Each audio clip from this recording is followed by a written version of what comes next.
네, 오늘 읽은 본문의 말씀을 가지고 반전 드라마라는 제목으로 오늘 함께 하나님의 말씀을 나누도록 하겠습니다. 우리가 잘 아는 것처럼 이스라엘의 가장 위대한 왕을 뽑으라고 한다면 우리는 모두가 다 서슴없이 다윗이라고 대답을 할 것입니다. 당시 사람들도 이스라엘의 초대 왕이었던 사울은 천천히고 다윗은 만만이라고 하면서 다윗을 소리지르고 또 다윗을 따랐을 정도로 다윗은 당시에 인기가 대단했습니다.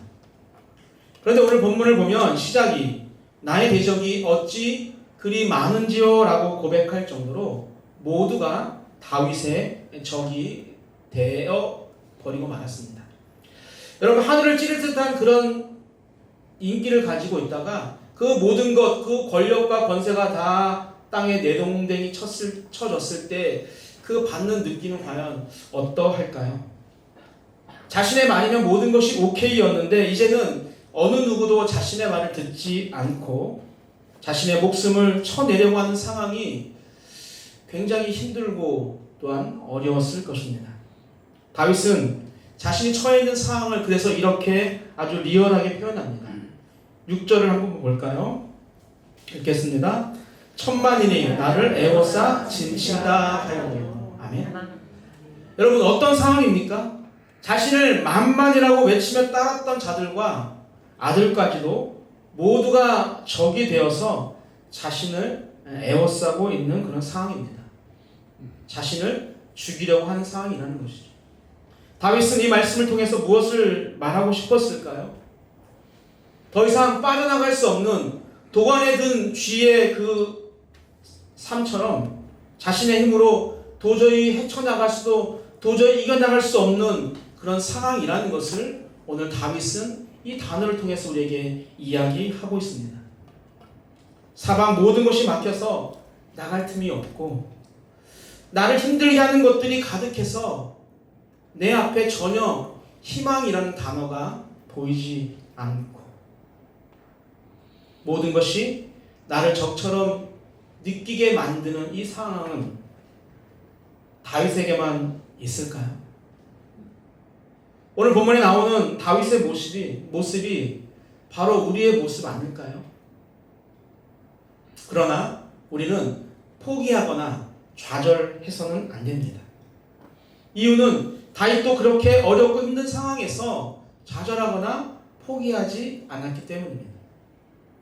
오늘 함께 보는 이 시편 말씀은요, 다윗이 아들 압살롬을 피해서 도망갈 때 지은 시입니다. 사랑하는 아들이 자신을 향해서 칼을 들고 반역하는 이 수치스럽고 절망적인 이 상황 속에서도 다윗은 하나님을 찬양하고 있는 것이죠. 그런데 다윗의 아픔은 이것으로 끝이 아니었습니다. 2절을 같이 보겠습니다. 많은 사람이 나를 대적하여 말하기를 그는 하나님께 구원을 받지 못한다 하나이다. 셀라. 여러분, 1절 말씀이 자신의 목숨을 노리고 직접적으로 공격하는 자들을 하나님께 아뢰 것이라고 한다면 지금 2절의 이 말씀은요, 말로써 자신을 공격하는 자들을 하나님께 구하는 내용이라고 할 수 있습니다.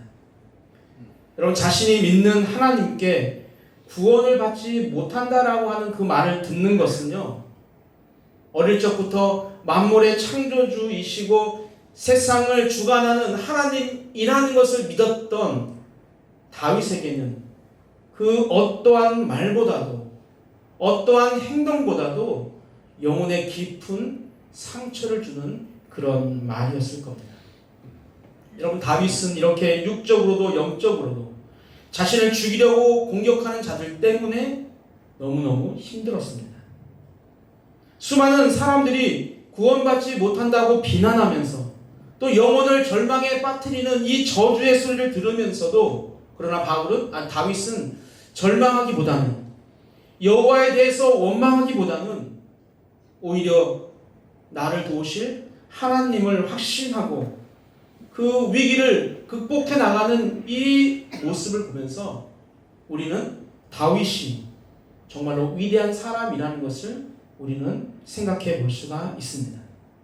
그리고 그 믿음이 다윗의 삶을요, 반전 드라마가 되게 하고 사람들이 열광하게 만들었다고 생각합니다. 여러분, 스포츠 경기를 보면 누가 봐도 질 것 같은 경기에서 포기하지 않고 최선을 다해서 결국은 이기는, 즉 누구도 예상하지 못했던 반전의 반전이 일어나는 것을 우리는 명승부라고 이야기합니다. 그 반전의 반전을 거듭하는 스포츠에 그래서 많은 사람들이 열광하는 것이라고 생각합니다. 뻔한 경기는 흥미가 없지요. 뻔한 경기에 사람들은 시간을 들이려고 하지 않습니다. 다윗에게만 그런 반전 드라마가 일어나는 것은 아닙니다. 우리의 삶에도 동일한 반전 드라마가 일어날 수 있습니다. 왜 그럴까요? 왜 우리의 삶에 반전 드라마가 일어날 수 있을까요? 우리도 다윗과 같은 하나님의 자녀이기 때문입니다. 이유는 없습니다. 우리도 다윗과 같은 하나님의 자녀이기 때문에 우리의 삶에도 다윗과 같은 반전 드라마가 일어날 수 있는 것이죠.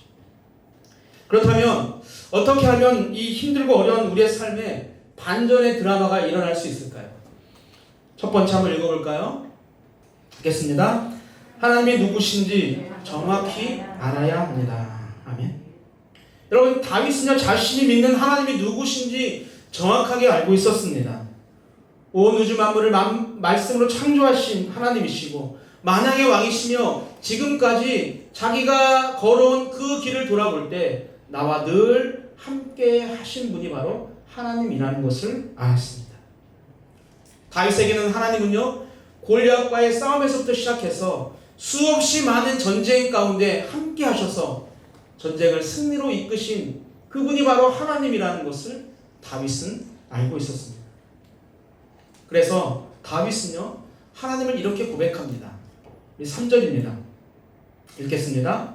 여호와여, 주는 나의 방패시요 나의 영광이시요 나의 머리를 드시는 자이시니이다. 아멘. 많은 사람들이 하나님께 구원을 받을 수 없다고 그 저주의 소리를 퍼붓는 이 순간에도 다윗이 쓰러지지 않았던 이유는 하나님이 나의 방패시고 나의 영광이시고 나의 머리를 드시는 자임을 알았기 때문입니다. 여러분, 고대 전투에서 방패는 적군의 공격을 막아주는 아주 중요한 무기 가운데 하나였습니다. 다윗은 전쟁을 많이 한 사람입니다. 그렇기 때문에 그 방패가 얼마나 중요한지 잘 알았습니다.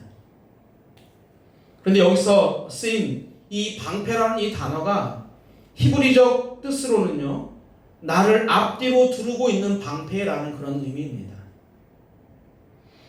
세상의 방패는 한 부분만 보호하지만 다윗은요 하나님께서 자신의 사면을 보호하시는 완벽한 방패라는 것을 지금 고백하는 것입니다. 따라서 나의 방패요라고 하는 이 고백은 전쟁과 같은 이 죽음의 세상 속에서 유일하게 완벽하게 자신을 보호할 수 있는 분은 하나님이시라는 것을 지금 다윗이 고백하고 있는 것입니다. 다윗은 또한 자신을 영화롭게 하시는 분이라는 의미로 하나님을 나의 영광이라고 고백하죠. 또한 이어서 머리를 드시는 분이라 라고 이야기합니다. 고대 사회에서 머리를 들어 올리는 행위는요 치욕을 당하고 있는 자, 무릎을 꿇고 있는 자의 그 신분 혹은 명예를 다시 원상태로 돌려주는 것을 의미합니다. 아들로부터 쫓기며 왕의 자리를 위협받고 있던 다윗이었지만 다시 왕으로 회복시킬 수 있는 분은 오직 하나님이라는 것을 지금 만천하에 공포하고 있는 것이죠. 즉 하나님이 함께 하시기에 누구도 나를 이 상황 속에서 넘어뜨릴 수 없다는 것을 선포하는 것이고, 그렇기 때문에 나는 영원히 세상이 아닌 하나님 편에 서고 그렇게 살아가겠다라고 지금 선포하고 있는 것과 같습니다. 여러분도 하나님은 나의 방패요, 하나님은 나의 영광이요, 하나님은 나를 세워주시는 분이라는 고백을 하게 되기를 주님의 이름으로 축복합니다. 하나님은 그렇게 고백하는 자들과 함께 하시기 때문에 그 누구도 어떠한 상황도 여러분들을 넘어뜨릴 수 없도록 우리 주님이 도와주십니다. 우리가 힘들고 어려울 때 하나님을 나의 방패요, 나의 영광이요, 나의 머리를 드시는 분이라고 고백하는 것이 그러면 쉬울까요? 그렇지 않죠. 그래서 우리는 이러한 고백을 하기 위해서 평소에 많은 훈련을 해야만 합니다. 여러분, 전쟁은 평생에 한 번 일어날까 말까 한 일입니다. 그러니까 제가 태어난 이후로 한국에서는 전쟁이 없었죠. 그러나 군인들은요, 그 불확실한 전쟁을 위해서 매일매일 훈련을 무한 반복합니다. 매일같이 구보하고 또 매일같이 행군을 하고 유격훈련을 하고 전술훈련을 하고 또 개인 화기 총을 쏘고 또 포를 쏘는 연습을 매일같이 합니다. 그러다 보니까 시간이 지나면서 조금씩 군인이 되어가고 전쟁이 나면 어떠한 상황 속에서도 나는 이길 수 있다라고 하는 그런 강한 마음을 갖게 되는 멋진 군인이 되는 것입니다. 우리 세훈이가 그렇게 됐다가 이제 많이 분기가 빠진 것 같아요. 우리도 평소에 하나님이 나의 방패요, 영광 되심을 고백해야 합니다. 그래야 우리가 어렵고 힘들 때 정말로 하나님이 나의 방패 되심과 하나님이 나의 영광 되심과 하나님이 나의 머리를 들어 올려주시는 분이라는 고백을 할 수 있게 되는 것입니다. 우리가 하나님을 나의 방패요 영광으로 고백하기 위해서는 지금 우리의 상황이 어떠한지, 재정적인 문제가 어떠한지를 바라보는 것이 아니라 지금까지 나를 여기까지 인도하셨던 그 하나님을 기억하는 것이 더 중요합니다. 오늘 내가 아침에 눈을 뜨는 것조차도 우리 김혜승 목사님 이 말씀 하셨잖아요. 설교 본문이 노출되는 것 같습니다. 오늘 차에서 이 말씀 하시더라고요. 오늘 눈을 뜨는 것조차도 은혜라고. 여러분, 그렇게 아침에 눈을 뜨는 것조차도 우리가 하나님의 은혜임을 고백할 수 있을 때 우리 삶에 어떠한 어려움이 찾아온다 할지라도 나를 인도하실 그 하나님을 믿고 우리는 감사의 고백을 날마다 할 수 있는 것입니다. 나의 삶을 보호하는 방패요, 나를 영원히 함께하는 영광이요, 나의 자녀의 하나님의 자녀된 이 신분을 회복시켜 주시는 분은 오직 한 분, 하나님임을 고백하는 우리 산들의 모든 성도님들 되시기를 주님의 이름으로 축복합니다. 아멘. 우리 또한 어떻게 하면 힘들고 어려운 이 세상 가운데서 우리의 삶에 반전 드라마가 일어날 수 있을까요? 마지막 두 번째인데요, 읽어보겠습니다. 하나님께 부르짖는 자가 되어야 합니다. 아멘. 4절을 읽겠습니다. 내가 나의 목소리로 여호와께 부르짖으니 그의 성산에서 응답하시는도다. 셀라. 아멘. 여러분, 다윗이 아들에게 쫓겨서 목숨이 어떻게 될지 모르는 이 상황 가운데서도 부르짖을 수 있었던 것은요, 다른 이유가 아니라 과거에도 그와 같은 상황 속에서 부르짖었을 때 하나님의 응답을 경험했기 때문입니다.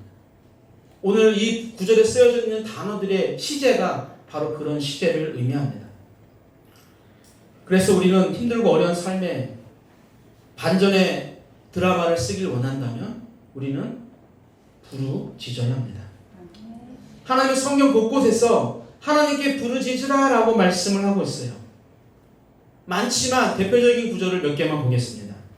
예레미야 33장 3절입니다. 너는 내게 부르짖으라. 내가 내게 응답하겠고 내가 알지 못하는 크고 은밀한 일을 내게 보이리라. 아멘. 왜 부르짖어야 할까요? 우리가 부르짖으면 하나님께서 응답하시겠다라고 약속하셨기 때문입니다. 즉 우리의 기도를 들어주시겠다라고 약속하셨기 때문에 우리는 부르짖어야 합니다.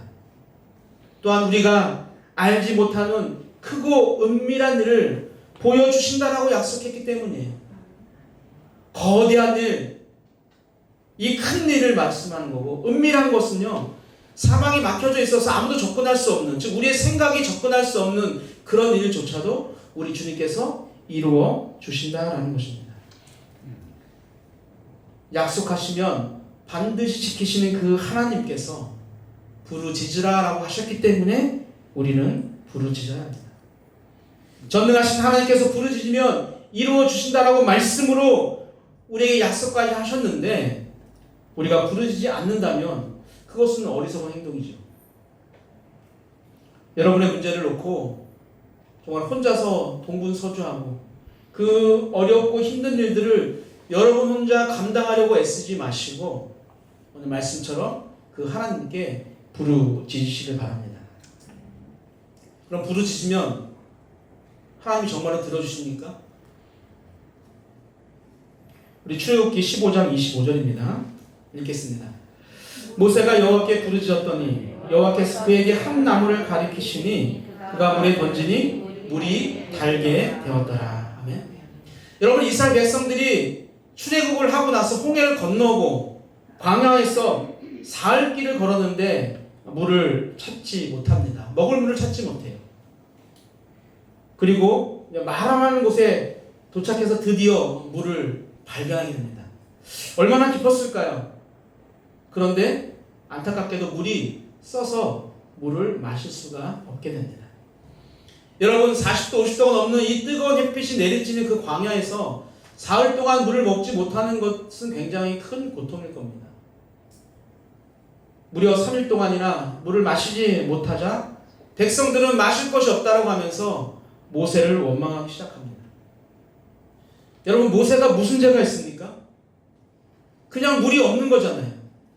3일 만에 물을 찾았는데 물이 쓴 것뿐인데 왜 모세가 원망을 받아야 합니까? 그러나 지도자이기에 원망을 들을 수밖에 없었고 책임을 또한 감당해야만 했습니다. 그래서 모세는 하나님께 부르짖게 되고 하나님이 보여준 대로 나무 하나를 물에 던졌더니 그 마라의 쓴물이 단물이 되는 역사가 일어나게 되는 거예요.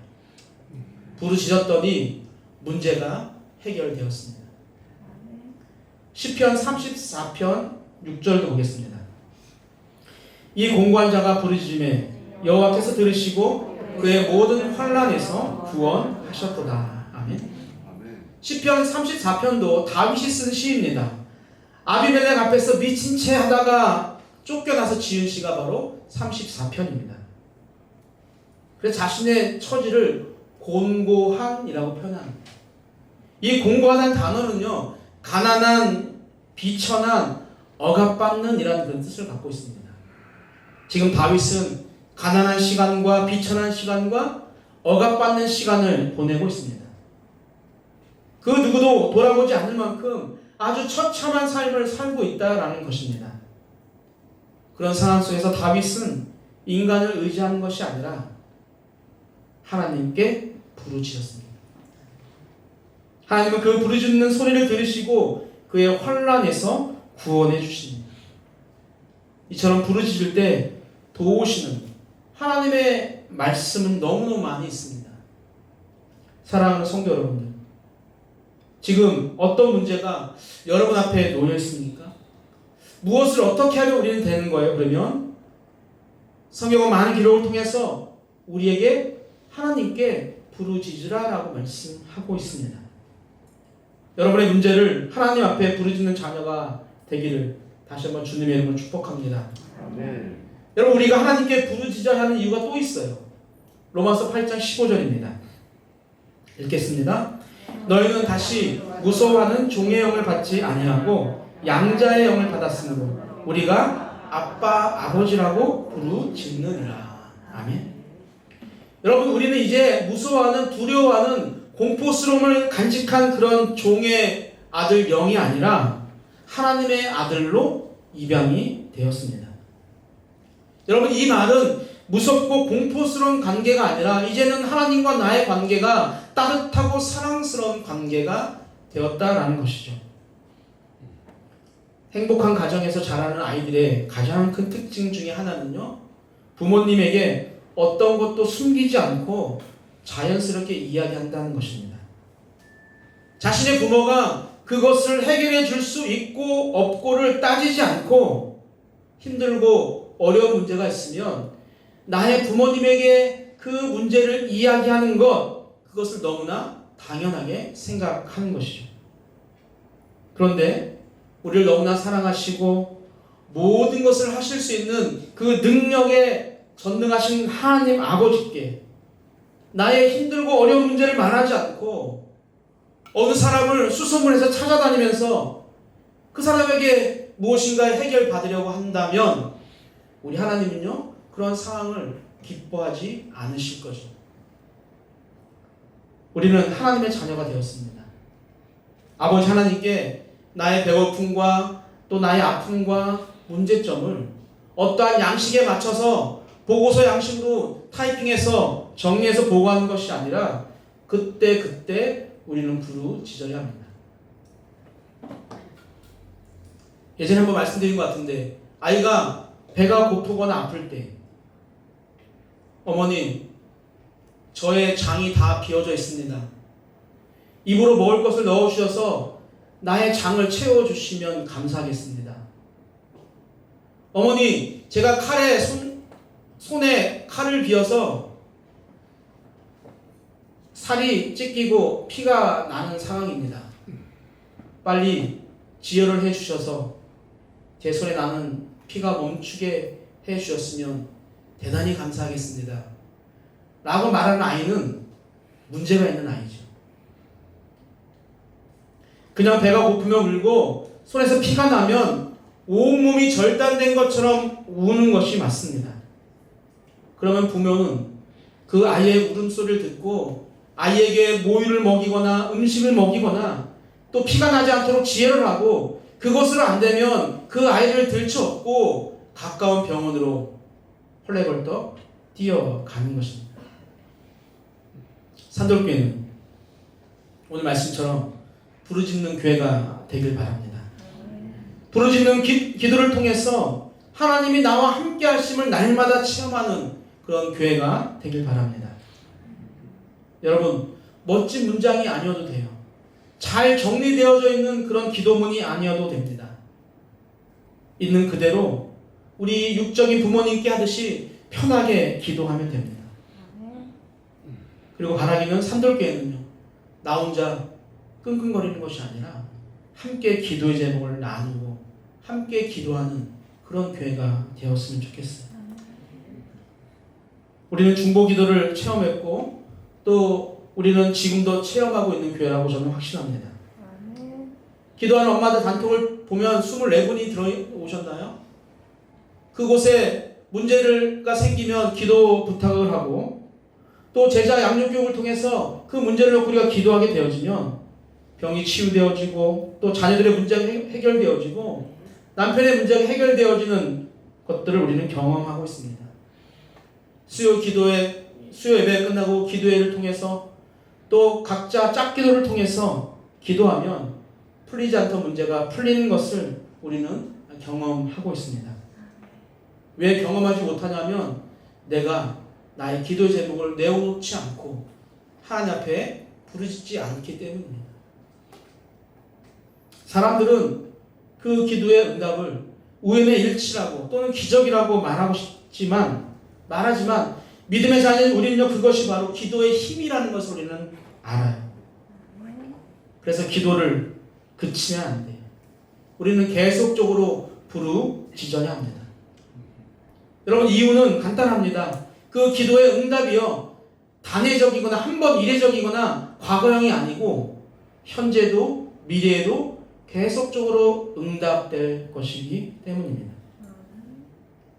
또 기도를 계속해야 할 이유는요, 우리는 기도 없이는 넘어질 수밖에 없는 아주 연약한 사람들이기 때문입니다. 느헤미야 9장 27절과 28절입니다.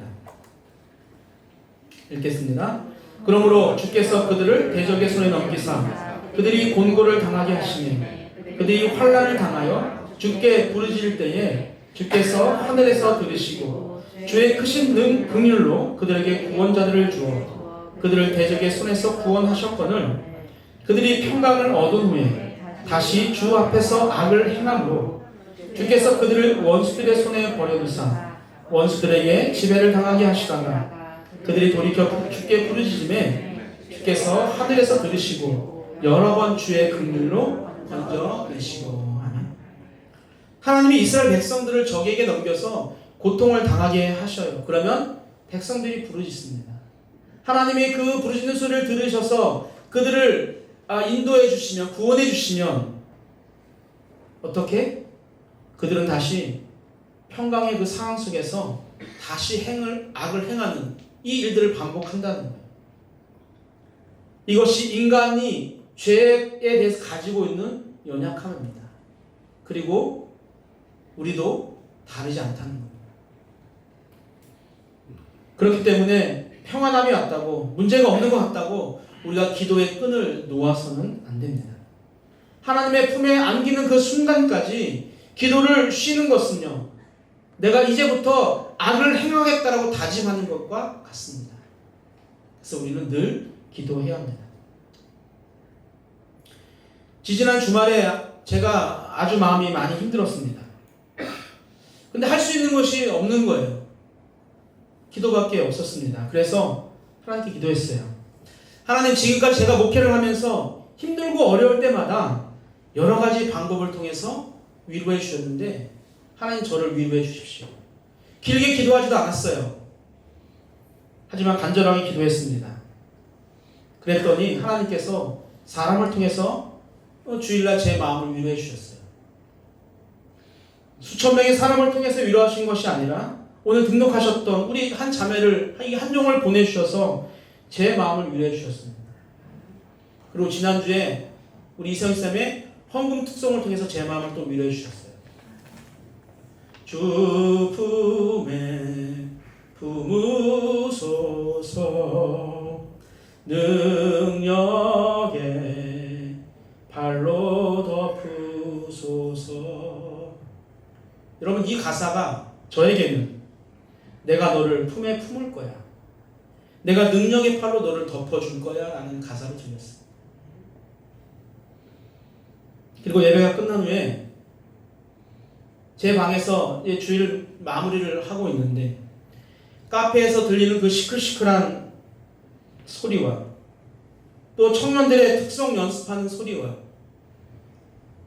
임직자들이 본당에서 특성을 연습하는 그 소리가 제 방까지 들렸고, 그날따라 그 소리가 저를 너무너무 위로해 주었어요.